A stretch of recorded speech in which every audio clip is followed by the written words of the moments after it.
So ano pong reklamo mo na kay Yorme? Ano pong concern mo dito sa barangay nyo? Gusto ko po talaga malinis. Yung droga po. Kasi po yung lugar namin talaga marami. Yung anak ko, manugang ko po, PWD. Isa pong nagda-drugs ngayon. Yun po ang gusto kong maalis yung droga po. Yun po. Idol ko po siya. So gusto mong malinis ni Yorme dito? Hindi lang yung basura, kundi pati yung mga bisyo. Opo, yung bisyo po. Number 1 po yung droga talaga.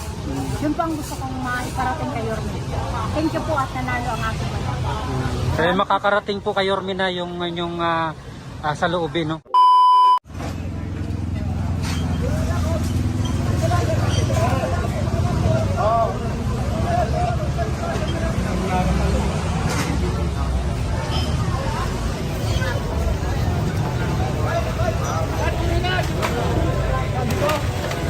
Hindi, huwag mo na yun, dyan na lang, para makakapasok.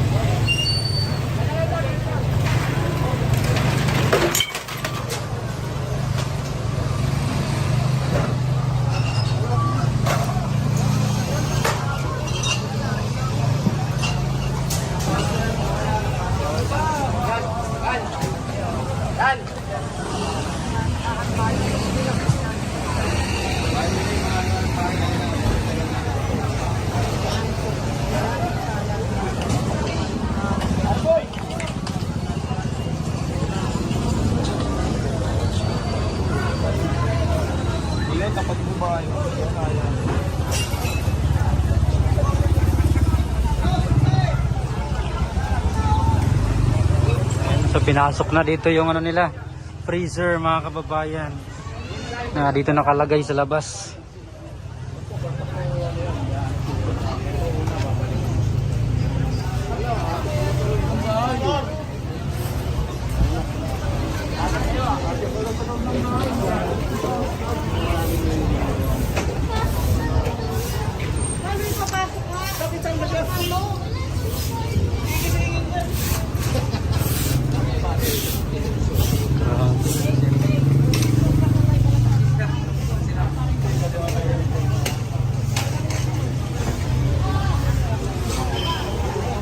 Ay, grabe. Grabe yung lugar nila.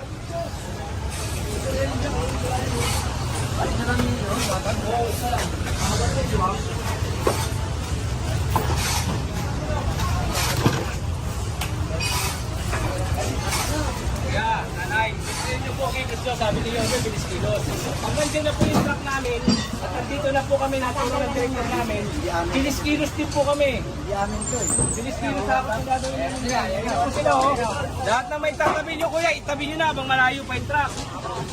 Bilis kilos po tayo. Dahil pag nandiyan yung truck, naituro sa amin, bilis kilos din po kami.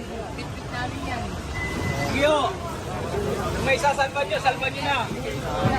Pero sigurado hindi lahat yan masasalba nyo.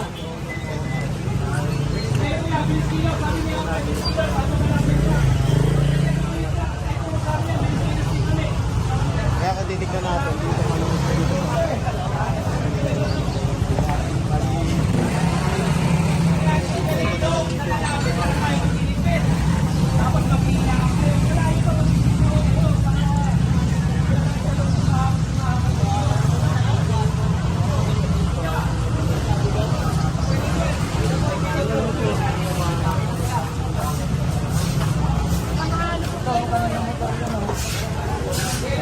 ito, ano itong rumi, ano?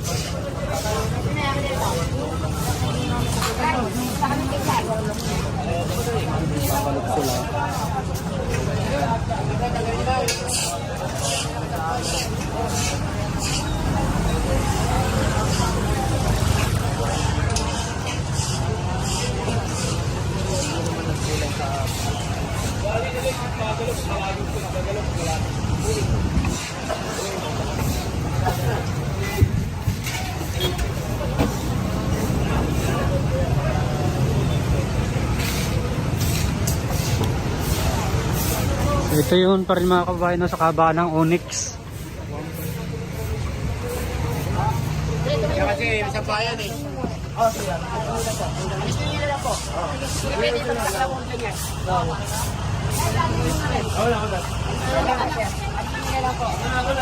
Okay na.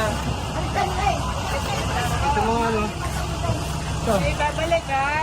Pwede na. Sige. Ano to mga to?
Anong bukas? Walang bukas.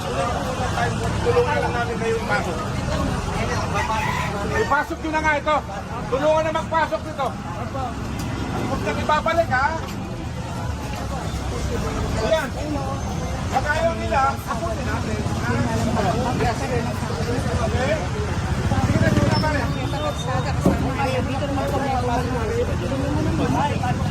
I-confiscate sila. Evidence yan na hindi sila sumunod dun sa ano natin. Nakikiusap tayo eh. Para tayong dugyot dito. Hindi dapat ganyan. Parating paulit-ulit na lang sa lugar na to eh. Ay! Okay, ito. Wala sir, nakatiks lahat. Ay, alisin! Ay, ang laki. Takot ako. Kaya dito tayo.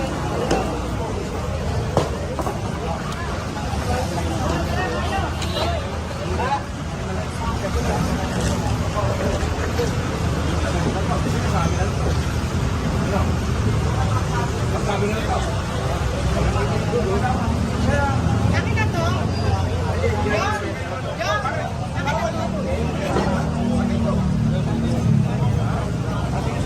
Hoy, tulungan na nga to! Hindi na pa sa akin ha? Nangikiusap po kami ha. Sa po dito. Ay,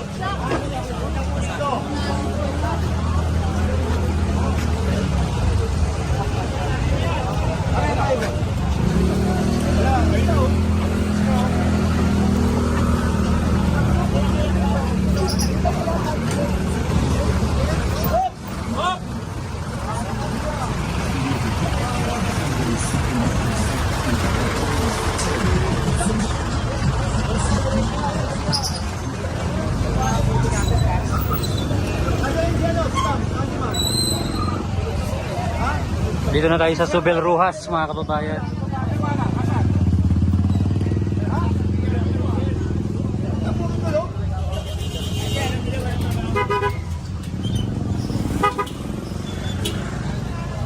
Ano, ako dito pa.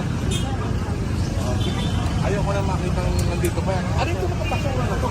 Sino nga yan? Ha? Asa ba yung manager Yung katiwala nyo, yung babae nasaan? Tumakbo? Wala rin, pati may-ari, wala rin. Ano ba yan?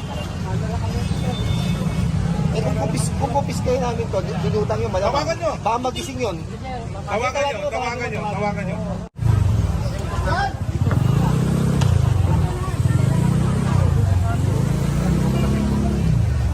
Papunta ng ano? Sa Heron. Ano na? Sabi na po sir. Ha? Ito ah. Ano? Wala ko na ko. Nakapunti ko na to. Alam niyo kung bakit? Ma'am, bangketa to eh. Ang bangketa, hindi yung nakarangan ng ganyan. Di ba? Hindi naman sa atin to eh. Mabuti nga. Kahit pa paano, dito kayo nagkakape oh. Wala ba kayo kape dyan? Panatiliin natin na wala dito ganyan na nakaharang. Ha? Ito ka. Dapat lang. Tama ba? Yan na yun.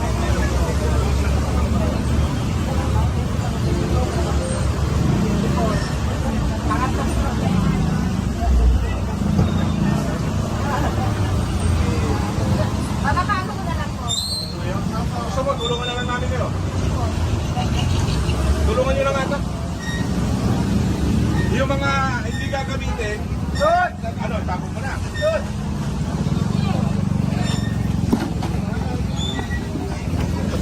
Gigilid natin yan. Ano ilalagay ka? O, ito daw ilagay.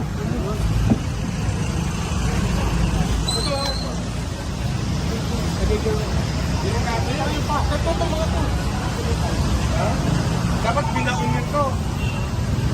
Doon. Nandiyo ba ito? Ganito pa rin nyo, ha? Hindi, bawal kasi maglagay ng yan. Makakataysod yan eh. Ha? So, ipaon nyo. Eh naman o, pero naman tanong, tinan mo. Mukhang nakasadya na yan eh. O, pagkakuha nyo. Pag hindi, tatanggalin ko yan. Makakasuhan pa kayo dahil na yan.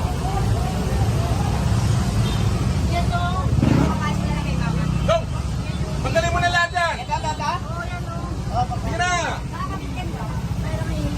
Dito mo yung talin sa ano? Talo!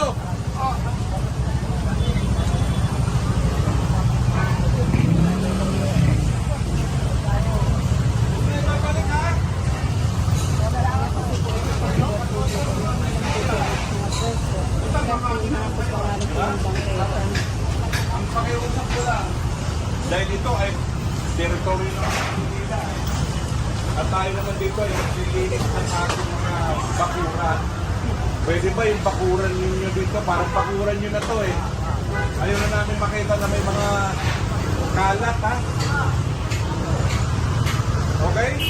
Dahil kung hindi, baka lagyan namin ito ng hollow block. Palir. Kawawa naman kayo. Hindi. Tama? Okay. Magkikisunin lang ako. Buhay na yun.